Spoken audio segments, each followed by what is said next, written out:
2025 की गर्मियों में कश्मीर की घाटियों में एक आतंकी हमला हुआ जिसने पूरे देश को झकझोर दिया। 22 अप्रैल को पहलगाम में हुए इस हमले में 26 निर्दोष हिंदू तीर्थयात्रियों की जान चली गई।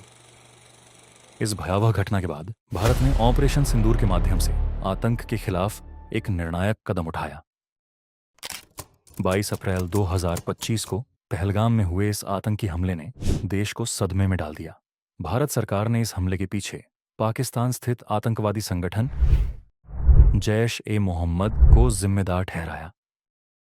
प्रधानमंत्री नरेंद्र मोदी ने तत्काल उच्च स्तरीय बैठकें बुलाईं और पाकिस्तान के खिलाफ कड़े कदम उठाने का निर्णय लिया। 7 मई की सुबह भारतीय वायुसेना ने ऑपरेशन सिंदूर के तहत पाकिस्तान के भीतर 9 ठिकानों पर सटीक हवाई हमले किए।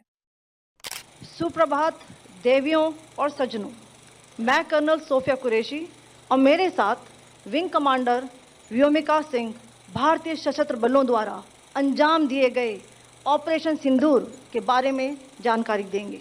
इस कार्रवाई में 9 टेररिस्ट कैंप्स को टारगेट किया गया और पूरी तरह से इसे बर्बाद किया गया। इन हमलों में राफेल लड़ाकू विमानों से स्कैल्पी मिसाइलें और AASM हैमर बमों का उपयोग किया गया। लक्ष्य थे बहावलपुर, मुरिदके, सियालकोट, भिम्बर, कोटली और मुजफ्फराबाद जैसे स्थान जो जैश ए मोहम्मद और लश्कर ए तैयबा के गढ़ माने जाते हैं। इन हमलों में जैश के प्रमुख अब्दुल रऊफ अजहर की मौत हुई, जो IC 814 विमान अपहरण का मास्टरमाइंड था। भारत के हमलों के जवाब में पाकिस्तान ने 10 मई को ऑपरेशन बुनियान और मरसूज शुरू किया। इस ऑपरेशन के तहत पाकिस्तान ने भारत के कई शहरों, जिनमें नई दिल्ली भी शामिल है, पर मिसाइल और ड्रोन हमले किए। पाकिस्तान ने दावा किया कि उसने भारत के 5 लड़ाकू विमानों को मार गिराया, जबकि भारत ने इन दावों को खारिज किया। दोनों देशों के बीच बढ़ते तनाव ने वैश्विक समुदाय को चिंतित कर दिया। अमेरिका, चीन और रूस जैसे देशों ने मध्यस्थता की पेशकश की। अमेरिकी उपराष्ट्रपति JD वेंस और विदेश मंत्री मार्को रूबियो ने दोनों देशों के नेताओं से बातचीत की, जिससे एक अस्थायी युद्ध विराम की घोषणा हुई। युद्ध विराम के बावजूद सीमा पर गोलीबारी और ड्रोन हमले जारी रहे।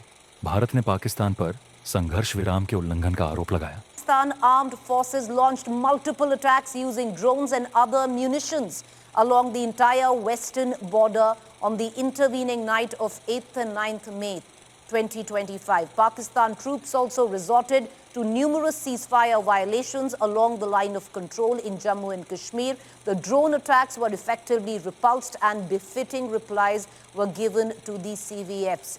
जबकि पाकिस्तान ने इन आरोपों को खारिज किया। हालांकि दोनों देशों के बीच बातचीत की प्रक्रिया जारी है और वैश्विक समुदाय स्थायी शांति की उम्मीद कर रहा है।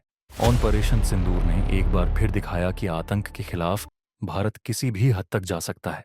यह ऑपरेशन न केवल एक सैन्य कार्रवाई थी, बल्कि यह एक संदेश था कि भारत अपनी संप्रभुता और नागरिकों की सुरक्षा के लिए दृढ़ संकल्पित है। अब समय है कि दोनों देश संवाद और सहयोग के माध्यम से स्थायी शांति की दिशा में कदम बढ़ाएं।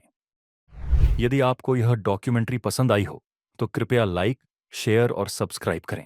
अपने विचार कमेंट में साझा करें और बताएं कि आप भविष्य में किन विषयों पर डॉक्यूमेंट्री देखना चाहेंगे।